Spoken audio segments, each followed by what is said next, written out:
হঠাৎ করে এই র‍্যাব কর্মকর্তা পলাশ সাহার স্ত্রী সুস্মিতা সাহাকে দেখা গেছে সোশ্যাল মিডিয়াতে নানা ধরনের ব্রাইডাল লুক নিয়ে এসেছে সুস্মিতা সাহা। আর এরপরেই যেন তাকে নিয়ে শুরু হয়েছে নানা ধরনের সমালোচনা।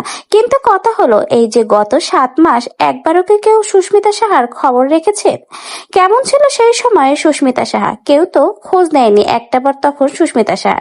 কিন্তু এখন যখন আবারও ফাইনালি সুস্মিতা সাহা কামব্যাক করতে চাচ্ছে, তখনই যেন সকলে সুস্মিতা সাহাকে নিয়ে শুরু হয়েছে জ্বালন পরন। অনেকেই বলছে সুস্মিতা সাহা তো প্রেগনেন্ট ছিল, প্রেগনেন্ট অবস্থায় কিভাবে সুস্মিতা সাহা ব্রাইডাল শুট করছে। আবার অনেকেই বলছে সুস্মিতা সাহা যে তখন বলেছিল সে কখনোই আর জীবনে বাঁচতে পারবে না, পলাশ সাহাকে ছাড়া তার বেঁচে থাকার কোনো মূল্যই নেই, তাহলে কিভাবে এরকম ব্রাইডাল সাজ নিচ্ছে আর কিভাবে এই প্রমোশনের ভিডিওগুলো করতে আসছে?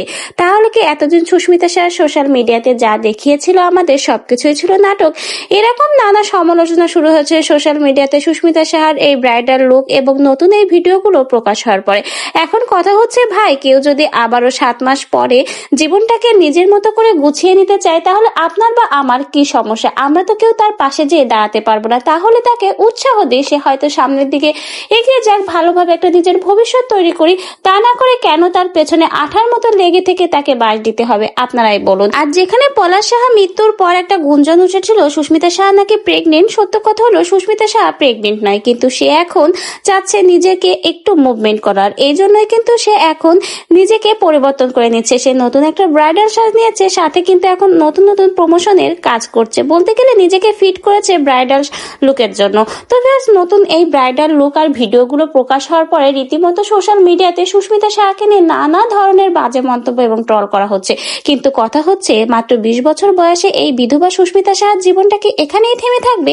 সে যদি চায় কিছু করে সামনের দিকে এগোতে, নিজের একটা স্থান তৈরি করতে, সেক্ষেত্রে তো আপনার আমার সকলের উচিত সুস্মিতা সাহাকে অনুপ্রেরণা দেওয়া। কারণ একটা মেয়ে যদি আবারও সামনের দিকে এগিয়ে যেতে চায় তার পুরনো সকল কিছু ভুলে, তাহলে তো তাকে এভাবে ট্রল করে বা তার নিন্দামন্দ করে তাকে কখনোই নিচে নামানো উচিত নয়।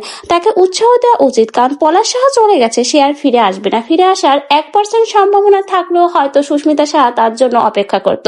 কিন্তু যেখানে তার সম্পূর্ণ ফিরে আসার অবস্থানটাই বন্ধ, সেখানে তো সুস্মিতা সাহার তার স্মৃতি নিয়ে বসে থাকার কোনো মানে হয় না। প্রত্যেকটা মেয়েরই সুন্দরভাবে বাঁচার অধিকার রয়েছে। মেয়ে বললে ভুল হবে, প্রত্যেকটা মানুষেরই সুন্দরভাবে বাঁচার অধিকার রয়েছে। জীবনে যদি কোনো অকল্পনীয় ঘটনা ঘটে যায়, সেটা ধরে রেখে সারা জীবন বসে থাকলে কারো জীবনই চলবে না।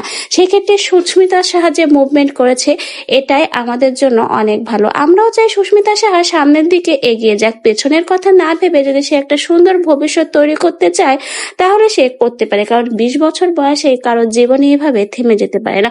তবে আর সুস্মিতা সাহার আগামী পথ চলা যেন সুন্দর হয়। সকলে সুস্মিতা সাহার জন্য দোয়া করবেন, যেন সামনের দিকে মেয়েটা এগিয়ে যেতে পারে।